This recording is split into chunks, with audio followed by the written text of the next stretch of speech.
Jesus, why do we celebrate Easter? Let me tell you a story, little one. Easter is the day everything changed forever. The day love proved it was stronger than death. But how? It began during a week they now call Holy Week. On Sunday, I entered Jerusalem. Crowds cheered.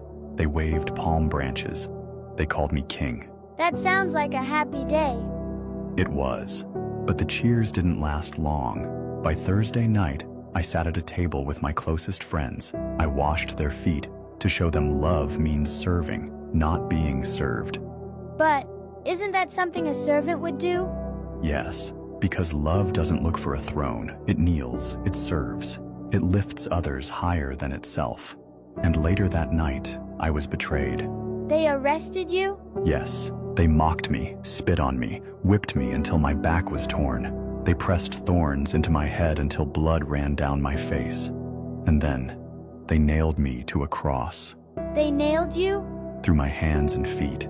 The pain was unbearable, but I stayed. Not because they forced me, but because I chose to. I hung there for hours, carrying the weight of every sin the world had ever known. Why would you do that? So you wouldn't have to carry it alone, so every broken heart could be healed, so every sin could be forgiven. That sounds like the end. It looked like the end. I was buried in a tomb. A stone sealed the entrance. It felt like all hope was gone. But 3 days later, before the sun even rose, I opened my eyes. You were alive? I folded the grave cloths, and I walked out of that tomb, alive. You really came back? I did. I defeated death, and from that moment on, anyone who believes in me can have life that never ends. So Easter is about you rising? It's about the darkest day turning into the greatest victory. I'm glad we celebrate that.